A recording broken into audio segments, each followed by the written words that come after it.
Welcome to special analysis. నేను రమ్మ మండవ. ఈరోజు అనాలిసిస్లో భాగంగా మనం తీసుకోబోతున్న టాపిక్ ఏంటంటే, ఇక్కడ అనాలిసిస్కి నేను ఒక టైటిల్ పెడతాం జరిగింది. డామిట్ కథ అడ్డం తిరిగింది జగన్ అని చెప్పేసి నేను టైటిల్ పెట్టాను. ఆ అంశం గురించి ఈరోజు మనం మాట్లాడుకునే ప్రయత్నం చేద్దాం.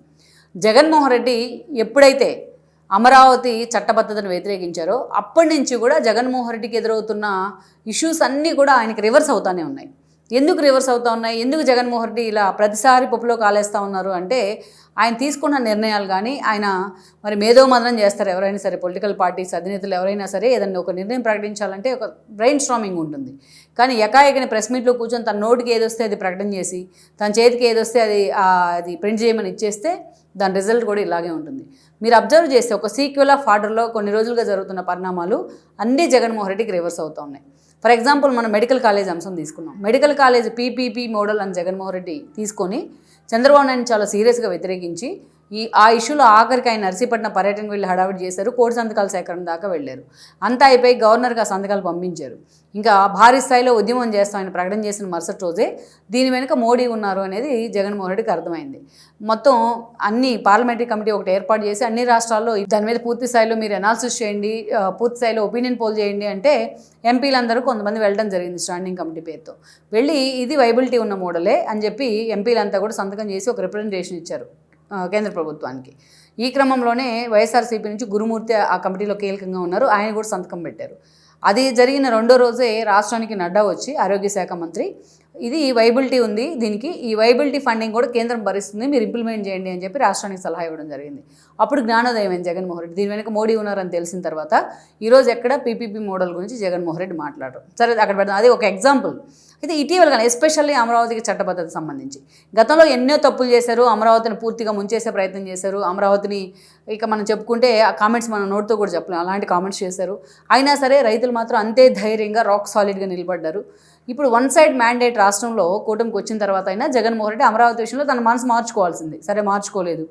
ఒకవైపు అమరావతికి చట్టబద్ధత పేరుతోని అటు కేంద్రం ఇనిషియేటివ్ తీసుకోవడం, రాష్ట్ర ప్రభుత్వం దాన్ని పూర్తి స్థాయిలో దగ్గరుండి మరీ పర్యవేక్షించడం ఇలాంటివి జరుగుతూ వచ్చాయి. ఈ క్రమంలో ఒక రాజముద్ర పడుతూ ఉంది. సరే చాలామంది మేధావులు చెప్తున్నట్టు రేపు జగన్మోహన్ రెడ్డి వచ్చినాక మళ్ళీ మారుస్తాడా, పక్కన పెడతాడా, అవకాశం ఉంటుందా తర్వాత సంగతి. ఫస్ట్ అయితే ఇక ఎవరు వచ్చినా కూడా మార్చకుండా అంత కాంక్రీట్గా రాజధానికి రాజముద్ర పడేసేందుకు కేంద్రం కూడా ఈరోజు ముందుకు వచ్చింది.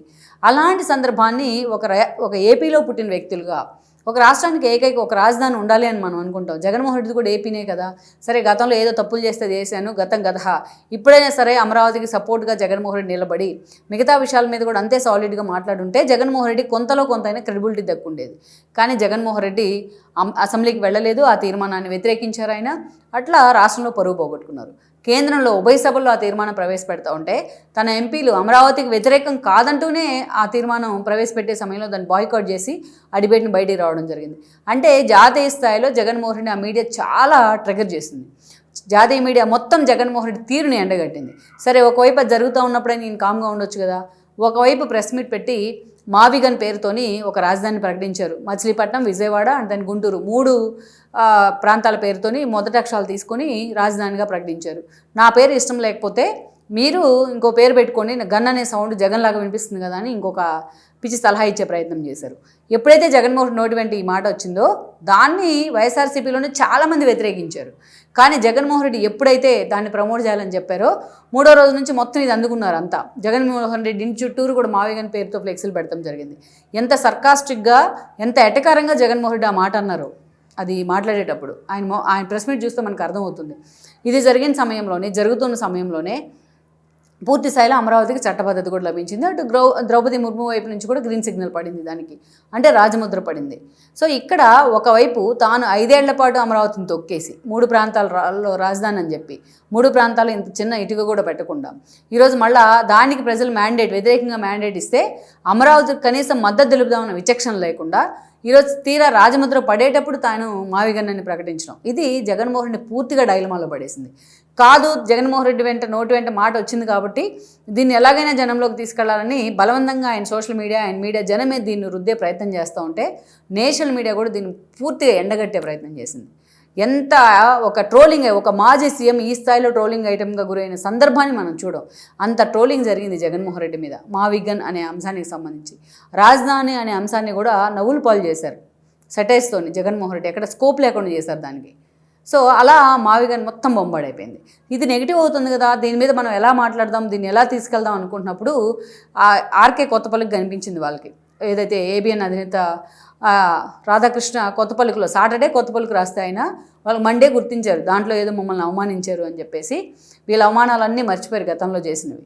సో అలాగని రాధాకృష్ణ అవమానించడం కరెక్టే అని నేను అన్ను. సరే అయితే ఉపమానంలాగే తీసుకోవాలనేది ఆయన చెప్తా ఉన్నారు. సరే ఆయన వర్షంలో వీళ్ళు మొత్తం ఆంధ్రజ్యోతి సంస్థల మీదకి దాడికి వెళ్ళారు, బూతులు మాట్లాడారు, ఆయన బూతులు తిట్టారు, వాళ్ళ పిల్లల్ని తిట్టారు, మొత్తం రోడ్డెక్కే ప్రయత్నం చేశారు చాలా దారుణంగా. అదే వీళ్ళు ప్రెస్ మీట్ పెట్టొచ్చు, రాధాకృష్ణని తిట్టారు చాలామంది, అదేవిధంగా దాన్ని ఖండించారు, ప్రెస్ నోట్లు రిలీజ్ చేశారు, వాళ్ళు మీడియాలో రాసుకున్నారు. ఇది ఎవరు కూడా అంత పెద్దగా నెగిటివిటీ వచ్చేది కాదేమో. ఎప్పుడైతే వాళ్ళు రోడ్డెక్కి రాధాకృష్ణని బూతులు తిట్టే ప్రయత్నం చేశారో ఈరోజు మొత్తం వాళ్ళ మీద వ్యతిరేకత వచ్చింది వైసీపీ మీద. ఉన్నదాన్ని చెప్తే ఉలికెందుకు అని. అది జరిగిన మరుసటి రోజు ఆయన నెక్స్ట్ వీక్ కొత్తపల్లిలో పూర్తిగా జగన్మోహన్ రెడ్డి బండారాన్ని బయటపెట్టే ప్రయత్నం చేశారు. ఇంకా గట్టిగా మాట్లాడితే ఇంకా కొన్ని సీక్రెట్స్ తెలిసి అవి కూడా బయటపెడతా అన్నారు. సో అలా అనడం ద్వారా ఈ రోజున జగన్మోహన్ రెడ్డి మొత్తం కూడా డిఫెన్స్లో పడింది. ఎక్కడైనా ఆర్కే కొత్తపల్లికి తర్వాత వైసీపీ మీడియాలో కానీ జగన్మోహన్ రెడ్డి పార్టీకి చెందిన నేతలు కానీ ఒక్కరైనా బయటకు వచ్చి మాట్లాడారో దాన్ని ఖండిస్తా. ఇప్పుడు ఇంకా ఘోరంగా రాశారు కదా ఆయన, గతానికంటే ఘోరంగా. అయినా ఒక్కరు కూడా మాట్లాడలా, గొప్చుప్ సైలెంట్, ఎక్కడోళ్ళు అక్కడ. ఎక్కడ మళ్ళీ గెలిగితే ఆయన ఇంకా అభాండాలన్నీ వేస్తారు, ఇంకా గతంలో జరిగిన ఆధారాలతో సహా బయట పెడతారు అని భయం. అందుకే చాలామంది అనవసరంగా రాధాకృష్ణన్ని మనం అనవసరంగా ఏబిఎన్ సంస్థలు రాధాకృష్ణన్ని గెలికి తప్పు చేసామని కూడా చాలామంది మాట్లాడుకుంటూ ఉన్నారు. కొంతమందికి అది మీడియా అయినా, పాలిటిక్స్లో అయినా, సినిమాల్లో అయినా ఒక కల్ట్ ఫ్యాన్ బేస్ ఉంటుంది, కల్ట్ ఫాలోయర్స్ ఉంటారు. అలాంటి వాళ్ళకి వెళ్ళకూడదు నిజంగానే. అందుకే రాధాకృష్ణని గెలికి అనవసరంగా గతంలో చంద్రబాబుని అరెస్ట్ చేసి ఇప్పుడు రాధాకృష్ణని గెలికి మనం తప్పు చేసామా అనే రిగ్రెట్ వైసీపీలో కనిపిస్తూ ఉంది. ఇక్కడ ఇంకోటి ఏంటంటే అటు మోడీ అంటే టీం కదా ఇనిషియేట్ తీసుకొని అమరావతికి రాజముద్ర వేస్తూ ఉంది, దాన్ని కూడా జగన్మోహన్ రెడ్డి వ్యతిరేకించారు. అంటే అటు బీజేపీ కూడా ఆయన తీవ్రంగా విరుచుకుపడతా ఉంది ఈ రోజున. అంటే చూడండి, అటు అన్నిటికీ జగన్మోహన్ రెడ్డి వ్యతిరేకంగా మారుతూ ఉన్నారు అందరికీ. పోనీ కాంగ్రెస్ సపోర్ట్ చేసేలా ఏమైనా ఒక స్టాండ్ తీసుకుంటారంటే అది తీసుకోరు జగన్మోహన్ రెడ్డి. కాంగ్రెస్ కూడా ఈవెన్ సపోర్ట్ చేసింది కదా ఏదైతే అమరావతి రాజముద్రని. ఆఖరికి తాను దత్త తండ్రి అని పిలుచుకునే కేసీఆర్ లాంటి వాళ్ళు కూడా రాజ్యసభలో సపోర్ట్ చేశారు.